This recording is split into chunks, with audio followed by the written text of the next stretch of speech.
మీరు కొత్తగా business start చేయాలనుకుంటున్నారా? మార్చ్ 16-17 హైటెక్స్ లో ఫ్రాన్సెస్ ఇండియా బిగ్గెస్ట్ ఫ్రో ఎక్స్పో. ఆవేశం ఈయనలో కూడా ఉంది. చెల్లి మీకు అర్థం కావట్లేదు, చాలా ఉంది. ఇంకొక కోణం మాట్లాడదాం ఉండండి. ఆవేశం కూడా ఉంది. ఆయన గురించి మీకు తెలుసు. స్వాతిముత్యంలో కమలాసన్లా కనిపిస్తాడు కానీ వెనకాల అపరిచితుడు ఉన్నాడు. అపరిచితుడు ఉన్నాడు లోపల. ఈ మాట కూడా విన్నాను నేను. ఆర్ఎంపీ గెస్ట్ హౌస్ లో ఒక ఎలక్ట్రిసిటీ ఆఫీసర్ కొట్టిరట మీరు. ఎలక్ట్రిసిటీ కాదమ్మా, ఇరిగేషన్ డిపార్ట్మెంట్. అదే అది అపరిచితుడు అనమాట. టైమ్లీగా అవసరాన్ని బట్టి అన్ని రకాల యాంగిల్స్ ఉంటాయి మన దగ్గర. ఏదైనా కావాల్స్తే ఏది కావాల్స్తే అది ఉంటాయి. ఒకటి ఏంటంటే ఓపిక ఎక్కువ, సహనం ఎక్కువ, చాలా ఎక్కువ ఓపిక పడతాయి. అంటే నా మీద మా వాళ్ళు ఎవరైనా చిరాకు పడితే నా ఓపికకి నా సహనానికే చిరాకు పడాలి. అది ఒక్కొక్కసారి మాత్రం అది దాటితే ఆ లైన్ క్రాస్ అయితే ఒక్కొక్కసారి మరి మన చేతిలో ఆటోమేటిక్గా వస్తుంది. అదే నేను కావాలని తెచ్చుకోను నేను కోపం. నేనేదో హై హ్యాండెడ్నెస్ చూపించాలి అవతల మీద అనేది అట్లా చేయను నేను.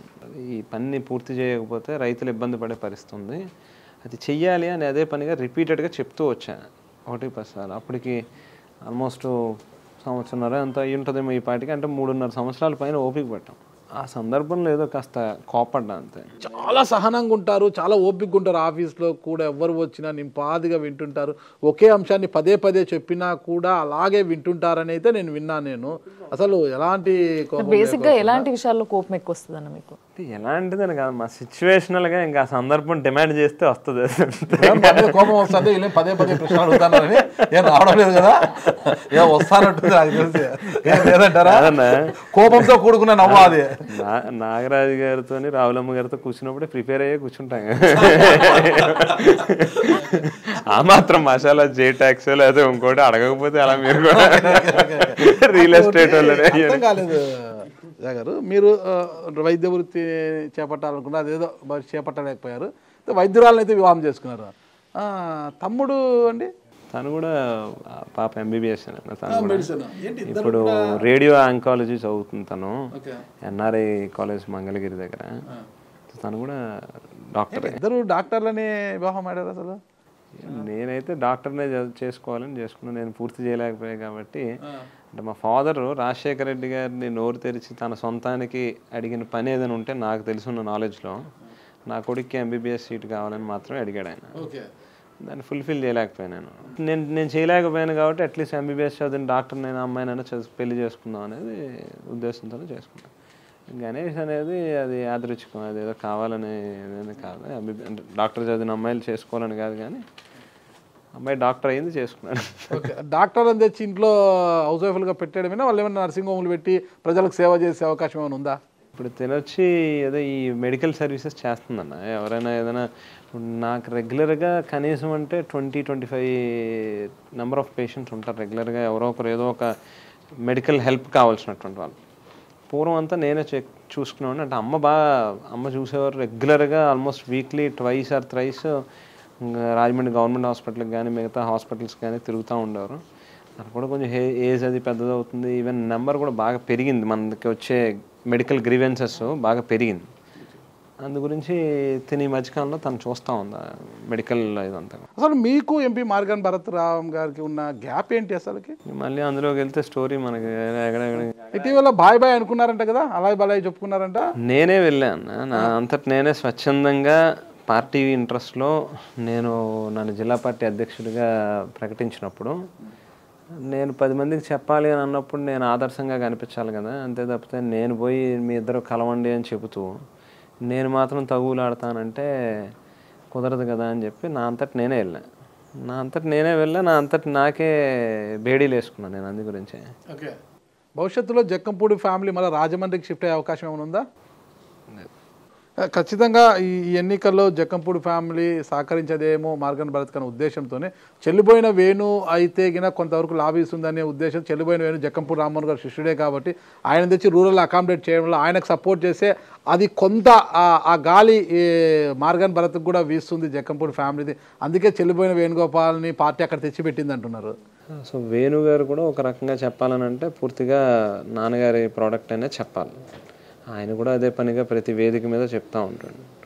సో వేణుగారినే తీసుకొచ్చి పెడితే ఇంకాస్త మనం ఇన్వాల్వ్ అవుతాం, ఇంకా మన సైడ్ నుంచి ఎక్స్టెండ్ చేస్తాం మన సపోర్ట్ అనేది వాళ్ళు పార్టీ సైడ్ నుంచి ఆశించి ఉండొచ్చు. డెఫినెట్గా ఎవరైనా చేస్తాం. ఇంకా వేణు గారు కాబట్టి ఇంకా పూర్తిగా మన మనిషి అని అనుకుని ఇంకా ఎక్కువగానే చేస్తాం మనం చేస్తాం. మీ తమ్ముడు గణేష్ మీకు బలమా బలహీనత? బలము బలహీనత. బలము ఎక్కువ. రాముడికి లక్ష్మణుడు లాంటి లక్ష్మణుడు ఎప్పుడు కూడా ఇది కాదు, ఆవేశంగా ఉంటాడు. ఆవేశంగా ఉన్నా కూడా అన్నని దాటి ఎప్పుడు పోలేదు. కానీ ఈ అన్నకు మాత్రం అప్పుడప్పుడు కొంత అప్పుడప్పుడు అదే అన్నాడు.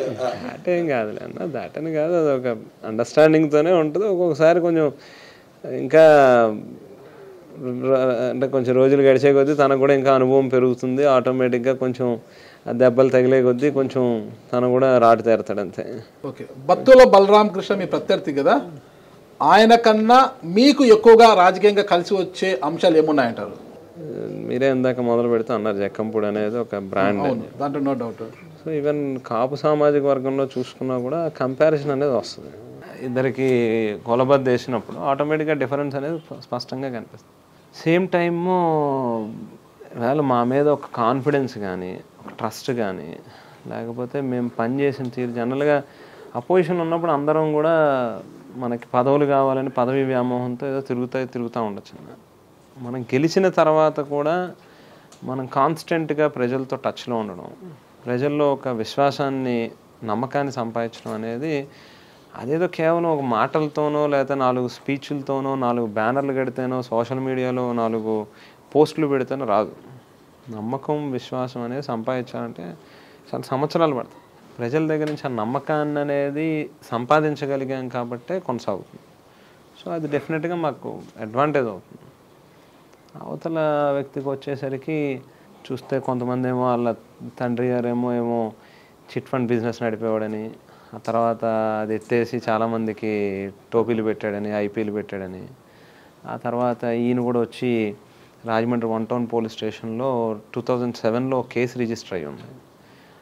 42 మందికి ఉద్యోగాలు ఇప్పిస్తానని, విదేశాలు పంపిస్తానని మోసం చేస్తే బోత్ భార్యాభర్తలను ఇద్దరిని కూడా అరెస్ట్ చేసి సెంట్రల్ జైలుకి రిమాండ్ కూడా పంపించారు. సో ఒక సామాన్యుడు ఎట్లా ఆల్ ఆఫ్ ఎ సడన్ ఒక 3-4 ఇయర్స్లో కోటీశ్వరుడు అయిపోయాడు అనేది ఒక పెద్ద క్వశ్చన్ మార్కు ఇవాళ గ్రామస్తులకు కానీ లేకపోతే అతనికి కాస్త క్లోజ్గా ఉండేవాళ్ళు కానీ చాలామందికి ఉంది. అందులో కొంతమంది ఏదో ట్రస్ట్లో వర్క్ చేసేవాడని, అక్కడ నుంచి కొంత ఏదో ఎత్తుకొచ్చాడని, ఎవరి దగ్గర సెక్యూరిటీ గార్డ్గా పనిచేస్తూ వాళ్ళు సస్పెక్టెడ్ డెత్ అని ఓనర్సు, వాళ్ళకి పిల్లలు లేరని, ఆస్తులు కొట్టుకొచ్చాడని ఎవిడెన్షియల్గా కూడా కొన్ని ఇవి చూపిస్తూ ఉన్నారు. సరే, ఇవన్నీ ఒక పార్ట్ అయితే నేను ఇందాక చెప్పినట్టుగానే అసలు ఎంపీటీసీకి రాజీనామా చేసి పోటీ చేసే ధైర్యం లేని వ్యక్తి, మన అట్లీస్ట్ ఆయన రాజీనామా చేయలేదు, డిస్క్వాలిఫై చేశారు ఆయన్ని. డిస్క్వాలిఫై చేస్తే తిరిగి హైకోర్టుకి వెళ్ళి స్టే తెచ్చుకున్నాడు ఆయన. ఎంపీటీసీ అనేది 2000 మంది జనాభా, 1500-2000 మంది ఓటర్లు ఉంటారన్న. ఆయన సొంత ఊరు, ఆయన పుట్టిన ఊరు. అక్కడే మళ్ళీ తిరిగి పోటీ చేసి నిజంగా ఆయన గెలిస్తే, మా పార్టీని ఓడించి ఉంటే కనుక ఆయన ఇంకా బలపడుతుంది కదా. బలము బలహీనత పక్కన పెడతాం అంటే ఇప్పుడు అంటే మీ ప్రత్యర్థి, అంతకుముందు ఆయన ఎక్కడ ఉన్నారు, ఏ పార్టీలో ఉన్నారు? మా పార్టీలో. మీ పార్టీలోనే. అలాంటి ఒక బ్యాడ్ క్యారెక్టర్ ఉన్న వ్యక్తిని మీ పార్టీలో ఎలా పెట్టుకున్నారు, ఒక ఎంపీటీసీగా ఎలా గెలిపించుకున్నారు, మీ వెనకాల ఎలా తిప్పుకోగలిగినారు? అంటే మీ దగ్గర ఉన్నప్పుడు రాముడు, అవతలకు పోతేనే లేదా మంచి క్వశ్చన్. వాస్తవంగా ఒకసారి ఎప్పుడైతే ఇతను పార్టీలో ఉండగానే కొన్ని యాక్టివిటీస్ ఇవన్నీ చేయడం, ఇట్లాంటివన్నీ మనకు తెలియడం మొదలుపెట్టినాయో అక్కడి నుంచి మనం డిస్కార్డ్ చేయడం మొదలుపెట్టాం. అక్కడే ఈ గ్యాప్ అంతా స్టార్ట్ అయింది. మెల్లగా మనం డెప్త్ వెళ్తే విషయం ఏంటి అని చెప్పి చూడడం మొదలు పెడితే అప్పుడు ఒక్కొక్కటి ఎవిడెన్షియల్గా తెలుస్తూ ఉన్నాయి. నాకు నిజంగా ప్రామిస్గా కూడా ఆయన నా దగ్గర నుంచి పూర్తిగా బయటికి వెళ్ళిపోయేంత దాకా ఆయన మీద ఈ రాజమండ్రి 1 టౌన్ పోలీస్ స్టేషన్లో ఎంతమందికి ఉద్యోగాలు ఇప్పిస్తానని వాళ్ళని మోసం చేశాడని, లక్షల రూపాయలు వాళ్ళ దగ్గర తీసుకున్నాడని, వాళ్ళకి టోపీ పెట్టాడని నాకు నిజంగా తెలియదు. ఇవాళ ఎవిడెన్షియల్గా ఎఫ్ఐఆర్లు, ఛార్జ్ షీట్లు ఇవన్నీ కూడా చూశాను. అన్నీ ఆన్ రికార్డ్ ఉన్నాయి. ఆయన చేసిన తప్పులు, ఆయన ఏదో సంథింగ్ మొత్తమే చాలా పెద్ద క్రైమ్స్ ఏదో చేసి వచ్చాడు కాబట్టి ఆ షెల్టర్ తీసుకోవడానికి మన దగ్గర చేరాడు. అది లక్కీగా మనకి విత్ ఇన్ షార్ట్ టైమే మనకి తెలియడం, అవి మనం కూడా రియలైజ్ అవ్వడం, కాస్త ఒళ్ళు దగ్గర పెట్టుకుని మనం కూడా ఉండడం మంచిదైంది. ఇప్పుడు జగన్మోహన్ రెడ్డి గారు కొత్త అజెండా రాబోతోంది, మీరు కొంత టీజర్ కూడా వదిలారు. అక్కచెల్లమ్మల కళ నా కళ, రైతన్నల కళ నా కళ అనేది కొంత టీజర్లు కూడా వదిలారు కదా. సరే అదంతా కూడా పార్టీ అజెండా పక్కన పెడితే ఈసారి జక్కంపూడి రాజా గారు మళ్ళా ఎమ్మెల్యేగా బరిలో ఉన్నారు కాబట్టి అసలు మీ కళ ఏంటి, నియోజకవర్గంలో మీ సొంతంగా మీరు తయారు చేసుకున్న మేనిఫెస్టో ఏంటి, మీ అజెండా ఏంటి? ఏవైతే కొన్ని ప్రాజెక్ట్స్ శాంక్షన్లు తీసుకొచ్చాను, ఇందాక మీకు చెప్పినట్టు 217 కోట్ల రూపాయలు డ్రింకింగ్ వాటర్, 91 crores-తో రివర్స్ పంపింగ్ స్కీమ్, ఇటువంటివన్నీ చాలా తీసుకొచ్చినటువంటి పూర్తిగా వాటిని గ్రౌండింగ్ చేసి రియలైజ్ చేయాల్సిన అవసరం ఉంది ఒకటి. సో దీంతో పాటు ప్రధానంగా నా ఎదురుగుండా నాకు కనిపిస్తూ ఉంది, ప్రతి గ్రామంలోని కూడా సెల్ఫ్ ఎంప్లాయ్మెంట్ అనేది పెంచాల్సిన అవసరం ఉంది. అది మహిళల్లో కావచ్చు, లేకపోతే మహిళలు కావచ్చు, యూత్ కావచ్చు, వీళ్ళందరికీ కూడా కొన్ని యూనిట్స్ ఎస్టాబ్లిష్ చేసి మనం సో ఆ గ్రామంలోనే కనీసం ఒక 50 మందో 60 మందో పని చేసుకోగలిగే ఒక యూనిట్స్ ఎస్టాబ్లిష్ చేయాలి. సో దట్ వాళ్ళకి ఊర్లో అందుబాటులో ఉంటుంది, వాళ్ళు కూడా ఆర్థికంగా వాళ్ళు ఎదిగే అవకాశం ఉంటుంది. ఒక విలేజ్ లెవెల్లో ఏవైతే అవసరమో అవన్నీ కూడా దాదాపుగా ప్రతి గ్రామంలోనే కూడా చేస్తూ వచ్చాం. మోర్ దెన్ 75-80% పైన పూర్తి కావచ్చు. మిగిలిన 20% అనేవి కూడా శాంక్షన్లు అయిపోయి ఉన్నాయి, వర్క్ జరుగుతూ ఉన్నాయి. సో మిగిలిన ఇంకా విలేజ్ అక్కడి నుంచి మొదలుపెట్టి కాన్స్టిట్యున్సీ లెవెల్ వరకు కూడా ఇన్ఫ్రాస్ట్రక్చర్కి సంబంధించి ఏవైతే బాగా అవసరమైనవి ఉన్నాయో అవన్నీ శాంక్షన్ చేశాం. ఇంకా మేజర్గా ఒకటి మిగిలి ఉన్నది ఏంటంటే village to village link roads ఏవైతే ఉంటాయో, కనెక్టింగ్ రోడ్స్, వాటికి కూడా యాక్చువల్గా సీఎం గారిని యాక్చువల్గా చాలాసార్లు అడిగా, నాకు కొన్ని కొత్త రోడ్స్ అంటే కచ్చా రోడ్స్ని బీటీ రోడ్స్ కింద మార్చాలని. సీఎం గారు ప్రస్తుతానికి వద్దురాజా, కొంచెం రిపేర్స్ కావాల్స్తే ఎంత కావాల్స్తే అంత తీసుకోదప్పితే, ఎన్ని కావాల్స్తే అన్ని శాంక్షన్లు తీసుకోదప్పితే కొత్త రోడ్స్ ప్రస్తుతానికి అడగద్దు, మళ్ళీ కమింగ్ గవర్నమెంట్లో ఇద్దాం మనం అని చెప్పి అన్నారండి. ఏటిగడ్డ రోడ్డు పరిస్థితి, ఏట్లో అంతా జేపీ కన్స్ట్రక్షన్ మొత్తం జేపీ గ్రూప్ వాళ్ళంతా ఇసుకంతా తోడేశారు కదా, వాళ్ళు తీసుకుని వెళ్ళిపోయారు, అదంతా గుంతరమయమైపోయింది. లేదన్నా, ఇప్పుడు ఆ రోడ్ని ఇందాక మీకు చెప్పింది 4 లైన్ రోడ్డు కింద సీసీ రోడ్ విలేజ్ లిమిట్స్లో కూడా వేసాం. పూర్వం 5 meters విడ్త్తో ఉండేది రోడ్డు, చాలా దారుణంగా ఉండేది అసలు. అదొక నరకయాతన అనమాట. ఆ రోడ్లో ప్రయాణం చేయడం అంటే ఇంకా జీవితంలో మళ్ళీ మరుపురాని రోజు అనమాట. ఇంకా ఈవేళ 4 లైన్ల రోడ్ వేసాం, నేషనల్ హైవే మాదిరిగా ఉంటుందో ఆ స్టాండర్డ్స్తో వేసాం.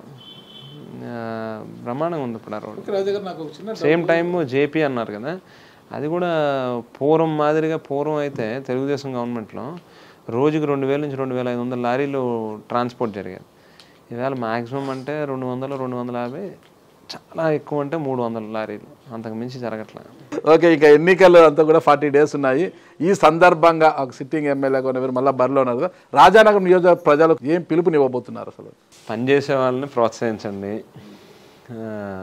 ఏదైతే ఈవేళ అవినీతికి తావు లేకుండా ముఖ్యమంత్రి గారు నిజంగా పేదవాడికి మంచి చేయాలనే లక్ష్యంతో అడుగులు వేస్తూ ఉన్నారో, ఖచ్చితంగా అటువంటి నాయకుడిని కనుక మనం ప్రోత్సహించకపోతే భుజం తట్టి మళ్ళీ తిరిగి మాకు ఈ లంచాల వ్యవస్థే కావాలి, మాకు ఈ వివక్షలు చూపించే వ్యవస్థే కావాలి అని చెప్పి మనం అడుగుతున్నట్టుగా దాని అర్థం.